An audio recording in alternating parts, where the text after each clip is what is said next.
ಆಳಂದ ತಾಲೂಕಿನ ತಾಂಡ doctor B R Ambedkar ವಸತಿ ಶಾಲೆಗೆ ನಿಯೋಜನೆಗೊಂಡ ಹಾಗೂ ತಡಕಲ್ಸ್ ಮೊರಾರ್ಜಿ ದೇಸಾಯಿ ವಸತಿ ಶಾಲೆಗೆ ನಿಯೋಜನೆಗೊಂಡ ಕರಾಟೆ ಶಿಕ್ಷಕರ ನೇಮಕಾತಿಯನ್ನ ರದ್ದುಗೊಳಿಸಲು ಮೇಲ್ಕಾಣಿಸಿದ ವಿಷಯಕ್ಕೆ ಸಂಬಂಧಿಸಿದಂತೆ ಮಹಿಳಾ ಶಿಕ್ಷಕರು 2 ವಸತಿ ಶಾಲೆಗೆ ತರಬೇತಿ ನೀಡುತ್ತಿರುವುದು ಕಂಡುಬಂದಿದೆ. ಇದಕ್ಕೆ ಸಂಬಂಧಪಟ್ಟಂತೆ ಈ ವಸತಿ ಶಾಲೆಯ ಶಿಕ್ಷಕರು ಪರ್ಸೆಂಟೇಜ್ ಆಸೆಗೆ ಬಲಿಯಾಗಿರಬಹುದು ಎಂಬ ಗುಮಾನಿ ಕಾಡ್ತಿದೆ.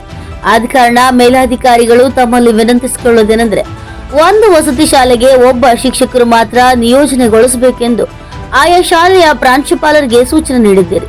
ಕೆಲವು ತಾಲೂಕಿನಲ್ಲಿ ವಸತಿ ಶಾಲೆಯ ಶಿಕ್ಷಕರು ತಮ್ಮ ಸೂಚನೆ ಮೇರೆಗೆ ಕಡ್ಡಾಯವಾಗಿ ಷರತ್ತುಗಳನ್ನು ಅನ್ವಯಿಸಿದಂತೆ ಆಯಾ ತಾಲೂಕಿನ ಕರಾಟೆ ಶಿಕ್ಷಕರು ಕಡ್ಡಾಯವಾಗಿ ಒಪ್ಪಿಕೊಂಡು ಒಂದೇ ವಸತಿ ಶಾಲೆಯನ್ನ ಆಯ್ಕೆ ಮಾಡಿಕೊಂಡು ತರಬೇತಿ ನೀಡುತ್ತಿದ್ದಾರೆ.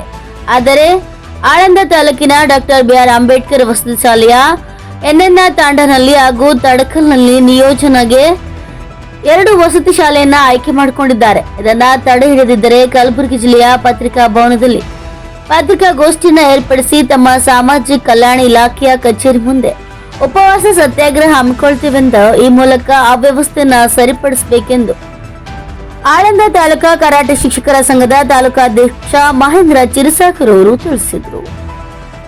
NKS TV4 bureau report Kalaburagi.